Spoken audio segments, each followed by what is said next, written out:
Hey, what's up, family? If you're looking for new ideas on how to add a little culture to your space, then you come to the right place. Today, I'm going to show you how I used mud cloth to reupholster my dining room chairs. So, stay tuned.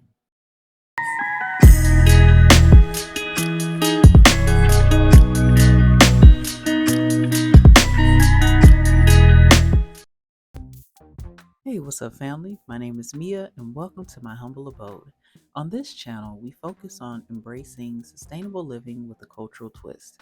If you're new here and are interested in learning how to live a self sufficient, sustainable, and simple life, don't forget to subscribe to the channel for more content.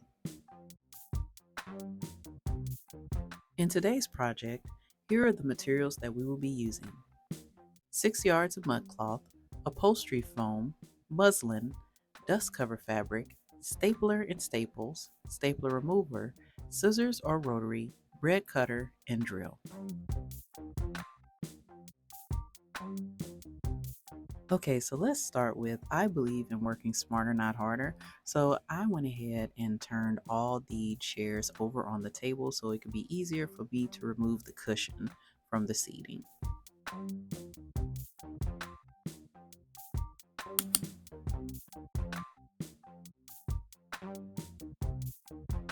After I put them all on the table, I pretty much found like an old plastic cup, and I literally just started removing the screws one by one and putting them in the cup. Now, I did this because I know me and I'm good with losing screws. So doing this kept it all in one space, and every time I removed the chair, I just pretty much sat it to the side until the next step. So let me say that upholstery in general is pretty tedious work. So considering that you're probably doing this at home, I wanted to show you two ways to do it. One way is very tedious and can take quite a bit of time. The other one is kind of quick. So I wanted to make sure that I showed you both methods because if you're doing this for yourself, you definitely can take a quick shortcut. However, if you're doing this for someone else, I recommend the more tedious way. So the first way is taking your stapler remover and moving every staple, or at least majority of them out one by one. As you can see, I have a special stapler remover, or this is a upholstery stapler remover, and it helps me get under the staples as much as possible. Now, what you don't see on here as of yet is some pliers, because as you can see, some staples are trying to kind of halfway come out. That's when I bring in the pliers because the pliers will help me pull the rest of them out in spaces that I can't reach. So the next option, which really can be used in combination with the first way I showed you, is taking a box cutter and cutting around the outside of where most of the staplers are at. This is good because one, it can help you pull off the foam quickly, but it also makes it a little bit easier when you're going in for those staplers because you don't have to fight all that fabric in order to get to those staples. Now that I've shared those methods with you, let me also tell you the pros and cons of both. So, with the stapler remover, you actually can get a cleaner look, if you will. Like I said, it's tedious, but you get a cleaner look when it comes to accessing your wood, and also it makes it easier when you're putting new fabric on there. The downfall is it's tedious. Now, for the box cutter is the exact opposite. Yes, you're able to get the foam off a lot quicker, but you still may have to use the stapler remover to some extent to try to loosen up those bunched up edges or corners that you're going to see me do when I put the new fabric on. And another thing is that one of the cons is that it's a little bulky if you don't remove any of the fabric from the bottom. It really just depends on what the previous upholsterer did with the fabric in order to attach it to the chair or to the wood.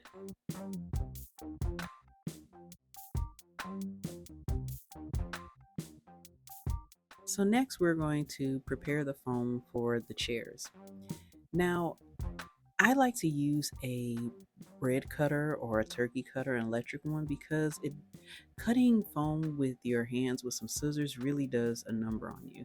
So I just went to like my local Family Dollar, got a or a Walmart and got a bread cutter and called it a day, and it has worked wonders.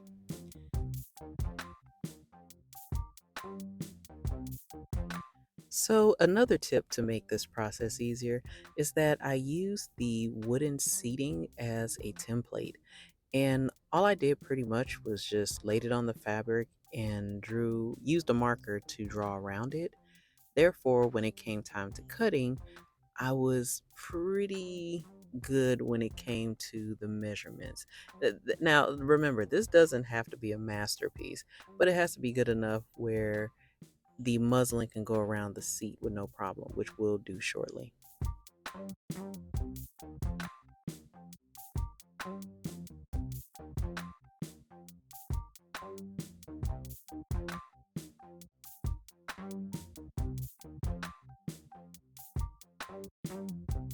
Now that I have the foam pieces prepared, next it's time to cut out the fabric pieces.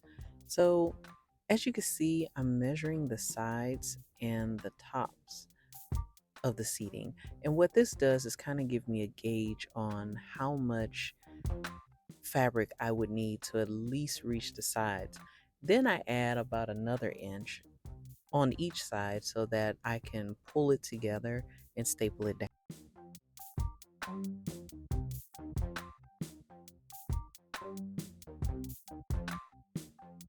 And to make the process easier, after I cut one, I pretty much use that as a template to cut the other five pieces. Now, I didn't record this, but this process pretty much applies with the muslin, the mud cloth, and also the dust cover, which I'll show you how I cut that because that's cut a little different.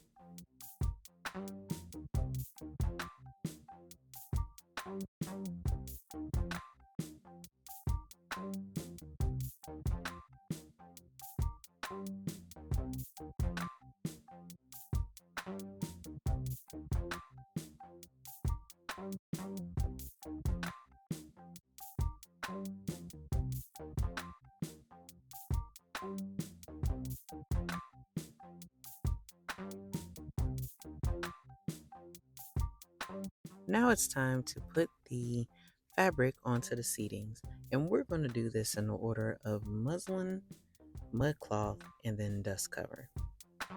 So what you see me using right now is a hand stapler.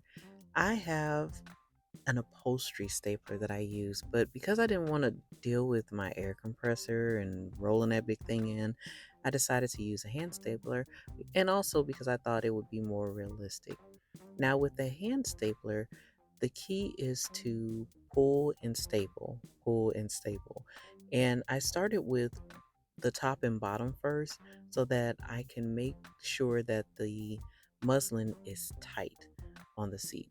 Now, real quick, the muslin is really meant to give the seat its original shape. Some people like to just put the fabric on it, but I like to put muslin on it because that adds to the body of the seat.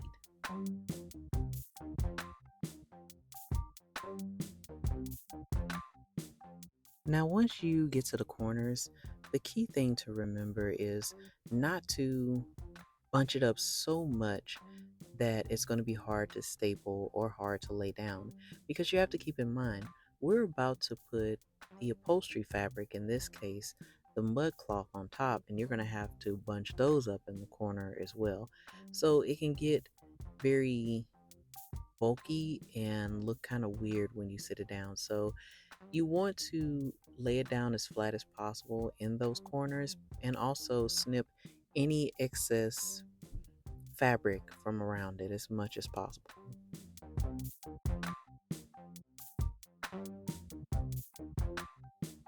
So now as we are attaching the mud cloth, I want you to keep in mind that mud cloth is rather thick.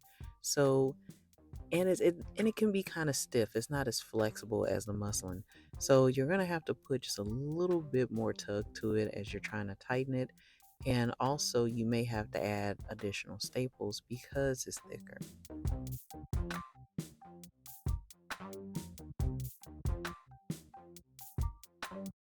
And also, once you get to those corners, make sure that you have some good scissors to cut through that or a box cutter.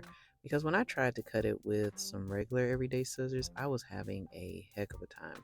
So make sure you got a good pair of scissors on you or a box cutter to cut through that fabric.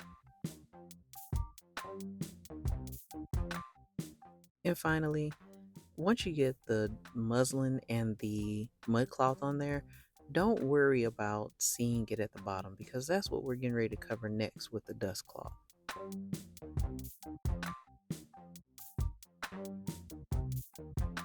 Now, the dust cloth is good because it not only prevents dust, of course, it also gives your seat a finished look.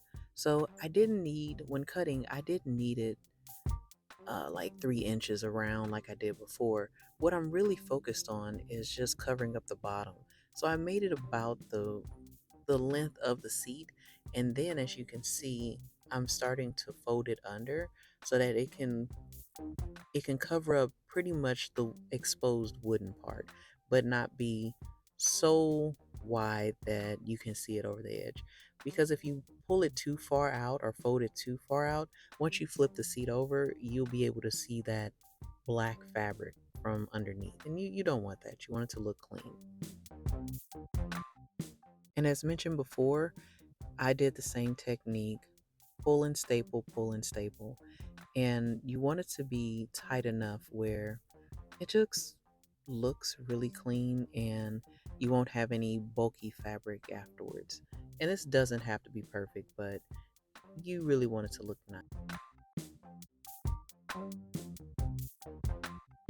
Okay, so now that the seats are done, we are pretty much putting them back on the way we took them back off. And I'm pretty pumped because I finally got around to this project and I think it's really going to pop on the chairs.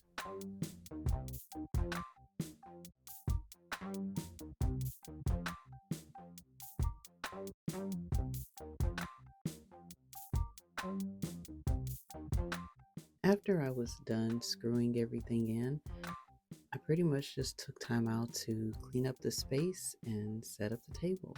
And I have to admit, it turned out beautifully. And I'm so glad that even though it took me a while, I finally got it done because it really brought out the beauty in the chairs and the mud cloth, in my personal opinion.